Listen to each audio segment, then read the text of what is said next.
Nadya Okamoto is the founder and CEO of August, a company reimagining a world where everyone has equal access to effective and sustainable menstrual hygiene products.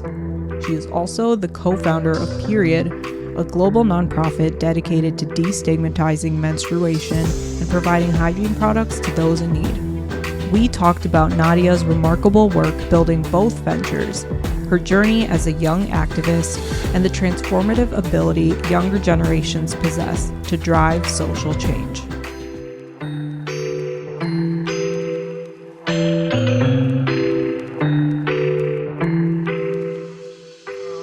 I just wanted to start off by saying, I think you started August during the pandemic. Is that right? I did. Okay. So I started my company during the pandemic as well, was a pandemic grad. So I always love meeting founders that also started a company in 2020 because it is rough times when Yeah. you are going through a world crisis, a global crisis, and you're also trying to start something up.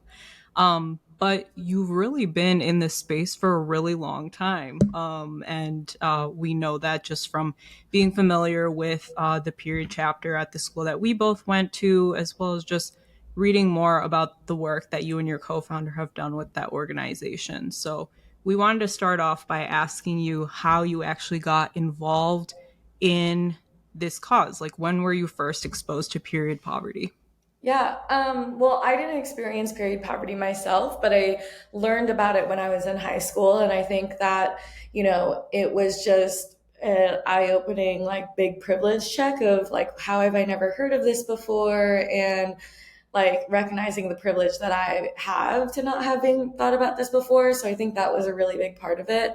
And so I think that, as I heard more and more about it, I just couldn't stop thinking about it. And I've been pretty obsessed with the issue for almost 10 years now. Yeah, that's amazing. And I think that everyone can remember that one moment where they just became obsessed with the idea that they're trying to solve, right? I know that both of us, both Dom and I, can definitely relate to that. And yeah, especially when it's a global issue, you know someone in your life who could have potentially been impacted by the problem, it just makes it so much more personal. Yeah, yeah, absolutely. And I think I really relate to your sentiments of feeling like you just can't shake it. And I had the similar experience. Volunteered at a refugee camp, and I learned about there was limited access to hygiene items. And I was like, this should be a basic human right. Like no human should have to ever encounter, the feeling of their dignity being lost. Yeah. So I wanted to talk to you about there are so many different barriers around the world that women experience, right? So what are some of the barriers you've seen within the US, that you've seen that's like the biggest challenge within our Western culture? I think that, one of the biggest challenges, and I know it sounds simple, is just the stigma Yeah, around periods. I think that even though yeah, it's 2023, we live in a world in which like talking about periods is still pretty taboo. And, yeah, I think the stigma around periods is connected to so many other things, like how we think about gender and sex and yeah, identity and like gender is a social construct. And I think that all of it really makes it so that we end up in a situation where like we are struggling to even talk about periods in like a basic yeah, what is menstrual health situation. And if we can't yeah, even talk about periods, then how are we supposed to talk about things like period poverty or period pain? And so I yeah. think it kind of spans the gamut of all of it. Yeah, absolutely. Especially like when I learned, I was so alarmed when I learned too, like women, I believe in like India too, like we use different Yeah. cloths or even leaves, at that time to really to ministrate. Yeah. And so talking about that stigma, I think is huge because it really just boils down to dignity. So I'm happy that you touched on that. And I read too about your work with the tampon tax as well because it's limited access to those type of products. So I was really curious about that. Yeah, I mean, to me, like the tampon tax is not going to solve period poverty. All right. Just given that the tampon tax affects primarily people who can afford to buy the period products. And so I think that, as we think about uh, like how we change the stigma around periods so that we think about period products as necessities, that's really where I like why I think it's significant to take down the tampon tax. Yeah, absolutely. And I want to make sure that we ask you actually about just with that whole problem, experiences in your own life that led you to be passionate about this idea of people having the basic right to just take care of themselves. And Yeah. as we all know, I think, at the core of self-care is really Yeah. this idea that we all deserve, basic comfort and safety. I know that while I'm checking in to take care of myself, those are two boxes that I'm looking to be checked constantly.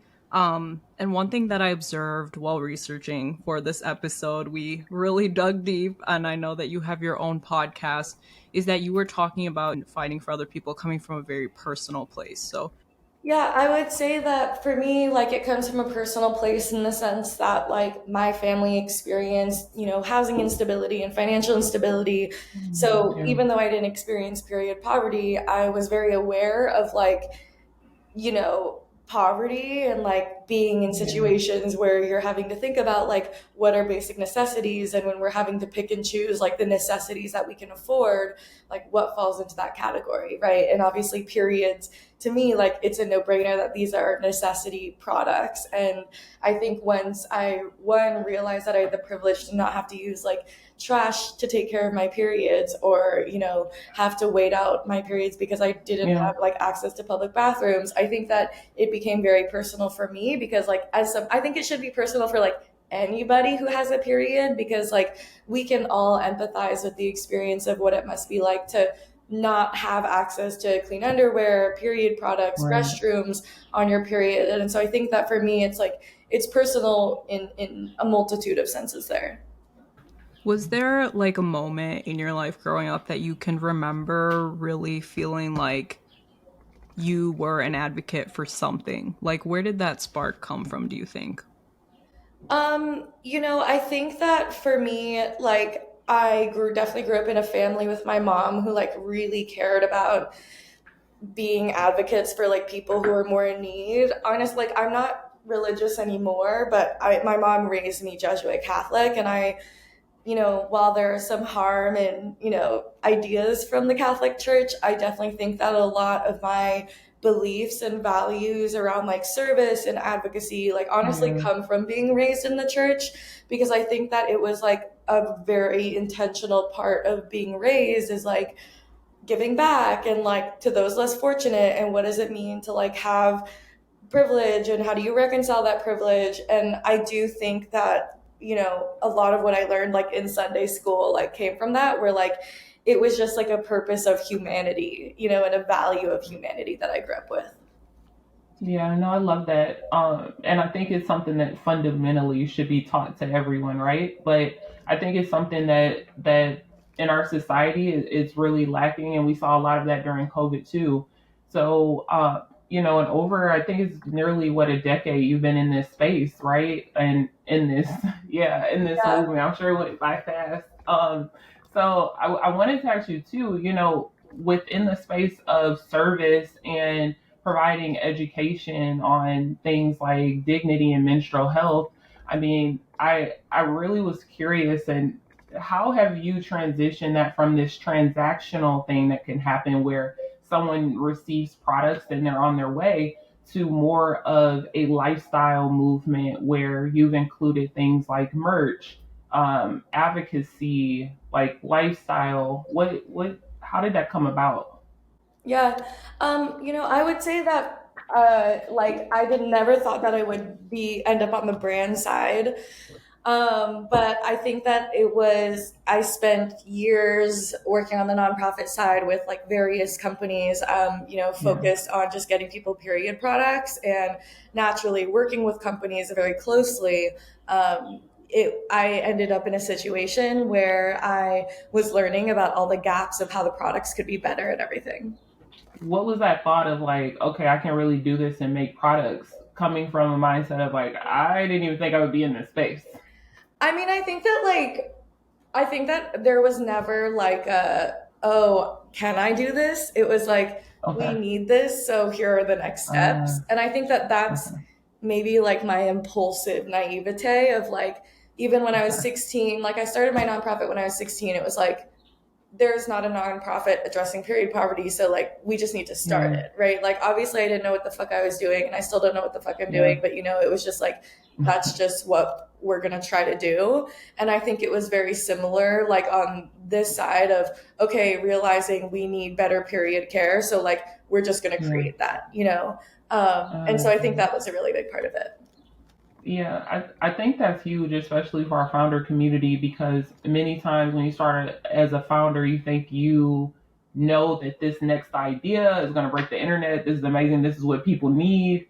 And many times, once you start working in that area, people tell you what they need, and it's really critical that we're able to transition in those spaces, especially for the longevity of the business, right? So, Yeah, yeah. And I think like that's a really big part of kind of where, my mentality in approaching August, which is like, I don't want to have limiting beliefs on like how, like what's possible. It's like, oh, being 100% carbon neutral, like that just needs to happen. So like, let's figure that out. Like we being tax free online, even though that we have 22 states that still have the tampon tax. It was like a non-negotiable from the beginning of like, we're going to figure out how that gets done because we just need that to happen. And I think that that was kind of my mentality around approaching a lot of those things as well. And I think that thing you said about just having even an ounce of naivete in you is such a big thing for founders. I know that I have that in myself, but honestly, I think if I didn't have that, and I think if a lot of us did not have that characteristic, we might just fall thinking about some of the obstacles that lie ahead of us. You kind of just have Yeah. to ignore them sometimes and just think about how it's possible instead of saying we can or can't do it. And I think that's definitely Yeah. huge. And that's also why it's so important to just get started and start doing it. And like Dom said, listen to what the people you're trying to serve are telling you, because if you wait until you're perfect, or if you wait to think about every single solution to every single problem you're gonna encounter as you climb up this giant mountain, you're gonna be waiting forever to get Yeah. started. And so I think that's huge. Before we talk about August, we just want to say a huge congratulations, because we saw that you launched in Target, 400 We plus did. stores. That is incredible. It's Congratulations. Thank you. It's so wild. But yeah, really, really excited for it. And excited for like where it takes us now. Yeah, yeah. No, that's huge. And I checked the store locator to see if it's at the Target near me, because we have like Coron, like I know like all of your Yeah. competitors, but we have like all of these other brands that are making menstrual hygiene products. So I was like, I hope my go-to Target has it. It does not Yeah. yet, but we have one in like within 5 miles from us. So I'm definitely gonna go support because it's very exciting. Please do. Yeah, fingers crossed. And then like people keep asking us like, when will you be in all the Targets? And it's like, we need to show them we do really well with these so that Yeah. they can expand our offering. And so Yes. I think that's kind of what we're working towards. Yeah, yeah, yeah. No, for sure. Yeah, we will do whatever we can to support and help you make sure you get those metrics to the Target Thank team, because you. I mean, definitely, y'all know how it is. It's like, okay, yeah. I don't know how we're gonna do this, but just go promote it, go, like, however yeah, you can. Yeah, for sure. exactly. Yeah. So yeah, August, monumental progress, just like scaling into stores. I know like there's still so much that you probably want to do, but like I hope you're taking the time to celebrate this win, because we have to do that if Yeah, we want to keep going and stay energized. Um I want to ask you, after scaling a movement that's centered in community, um what has it been like building this line of menstrual hygiene products, and continuing to fight for the same mission that you have been fighting for so long, and building a team alongside of you that also believes in the same mission. Because I know you had a very, or you have, like, you still probably work with your co-founder at Period, but I very. don't actually. Oh, you don't? So Okay, my okay. no, I have a new co-founder, and my co-founder at Period, the nonprofit, like he left a couple years in, and so we were actually like 4 years in maybe, and so I he kind of moved on once we got to college, to other things, and yeah. Okay, gotcha. Um, but just in general, recruiting people who are mission aligned and mission focused, what has that been like in this new space where, you're not in the nonprofit world, but you're in like a different model? Yeah, honestly, like it's been so much easier to recruit because like honestly the mission hasn't changed, right? Like what I was fighting for before was like access to quality period care and breaking the period stigma. I'm doing that now, but I just have more resources. So on the nonprofit side, I think part of the nonprofit industrial complex is that it normalizes not being paid well or being paid at all because volunteering is a thing in the nonprofit side. My work hasn't changed, right? In the sense that like we're still donating period care. The just different option is that we're also bringing in revenue rather than seeking donations in a grassroots way. And so I would say in terms of recruiting, like now I get to recruit people onto a team with the same passions and recruit some people from the nonprofit world who work really hard. But now I get to say, like, we can pay you well and we can expand benefits and you'll get bonuses. Like in the nonprofit world, there's no such thing as a fucking bonus, there's no earning equity or stock options. And so I think that it's been really liberating and empowering where obviously I still believe that we need nonprofits in this world and I will always admire and respect the work that's being done from the nonprofit space. But I think that a lot of my kind of solution to the burnout that I was feeling personally was like, dude, I need to be on the business side because this is not sustainable. And like, I think that I was burning out from just feeling like I was constantly needing to raise money to keep the lights on versus like on the business side, it's like we can hustle and work. And the more successful we get, we kind of are able to like chill and have so much more balance. And like I think that comes with a lot of privilege, but it was privilege that I kind of realized that I could have if I switched models of how I was pursuing honestly the same mission. No, I think that difference is definitely huge because, yeah, it's true. As you start generating that revenue, you can one, put even more energy into like pushing that mission and that vision that you have for this space and for this cause. Because you have more resources without like Yeah. completely you know, working your butt off every single, not that you're not doing that right now, but you get to a point where, yeah, you have more time and resources because you're not constantly trying to keep the lights on. So, Yeah, exactly. And I think that's huge. Like just looking into social entrepreneurship versus just a nonprofit route, because you'll be seeking funding thinking that it's going to go to like these outputs of helping people, but your administrative costs may just eat that up just to keep it open. So I'm just so happy you hit on that because burnout is real in nonprofit space. Especially it's like Hunger Games, and it's Yeah. so sad because like why do we feel like we have to be in Hunger Games to compete for funding Yeah. to help people? That is wild to me. Like it's crazy. So I'm happy you talked about that. And my hope is that more nonprofits will transition into that space of looking into just social entrepreneurship. I kind of feel like that's I don't the only and best way to go. I don't want to say Absolutely. only, but you know what I mean? Yeah, absolutely. Yeah, and I think too with what you've been doing, like whether it's podcasts, TED Talks, co-founding like this new business in August, like there's so many times that I think in life, distractions can present themselves as opportunities, and we may say yes to so many things, and we look up, and it's just only contributing to our burnout. So I wanted to ask, like, what decisions or choices are you making now where your yeses mean yes and your nos mean nos? I would say that I think a lot of it is therapy and like coaching Yeah, is I think that a lot of how I was raised was to think of like no as a bad word.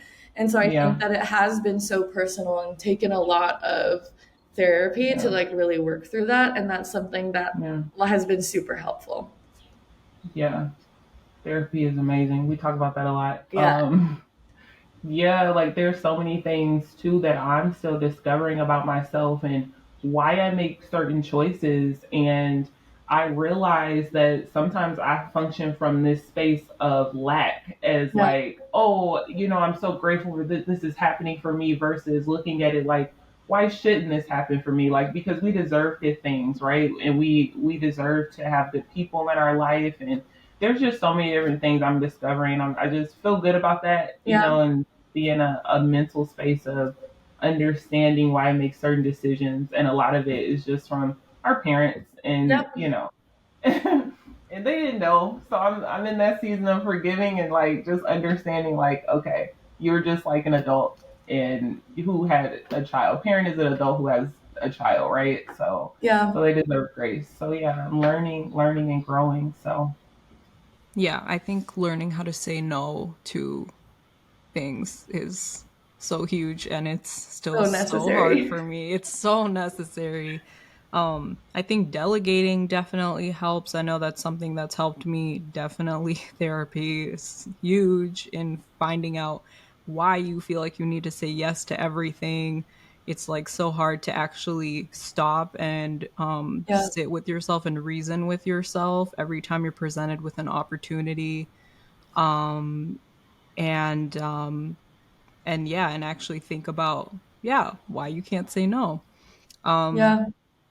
As you've built a team, do you have anything that you would actually want to share with other people that maybe are just getting started, and you have to be hyper focused on what you're doing if you want it to scale? Do you have any advice for people who might have the same problem, like they can't say no but they really have something they want to do and build?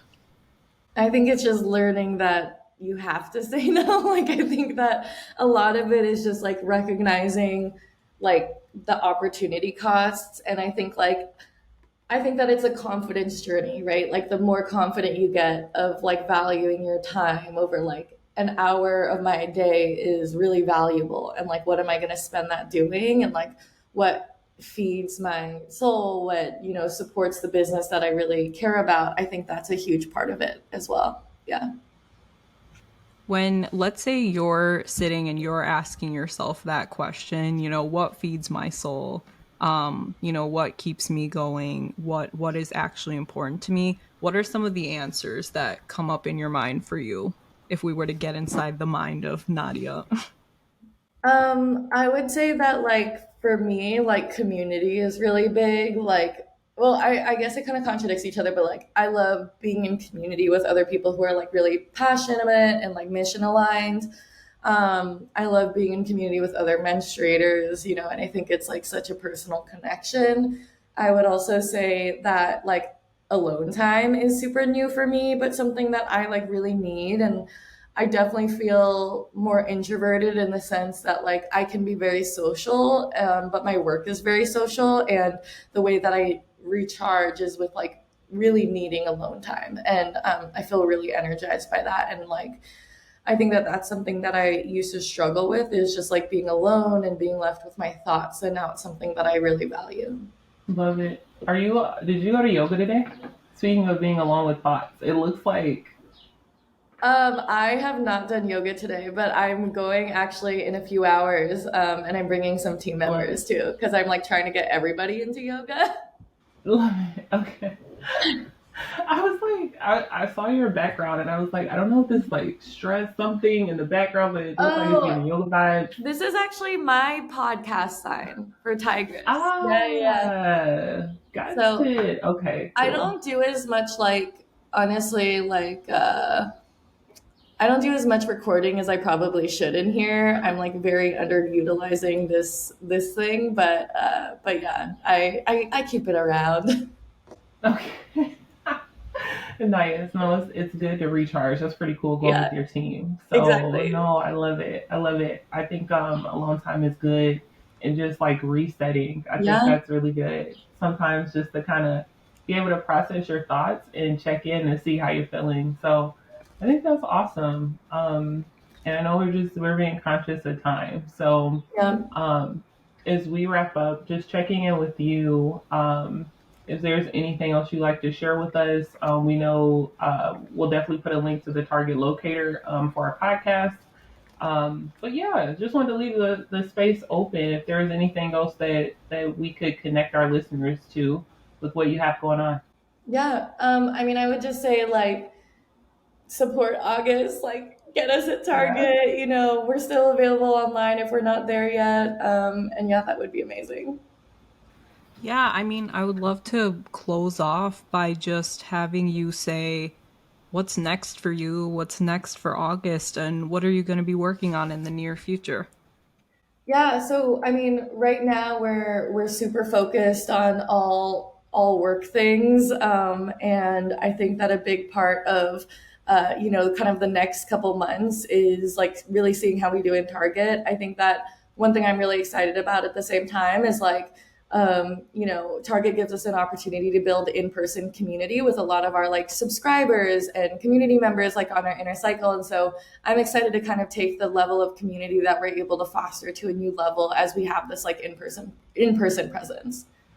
Or anybody who is excited about community and wants to build community and maybe was part of a period chapter in college and is listening or was just part of another community and wants to continue doing that kind of work or even building a company centered around that is going to find this episode really helpful because I think you touched a lot on mission and making sure that you're checking in with yourself and working on things that you have a personal connection to and you're really passionate about just doing good in that space. So I think it's going to be great for them to listen to that. We're definitely going to yeah, share the links for August for the store locator. I'm gonna go and make sure that that one store that I saw actually has August products and Fingers definitely go and crossed. support. Thank Um you. And if you yeah. use hashtag August Target, we'll share it all out too.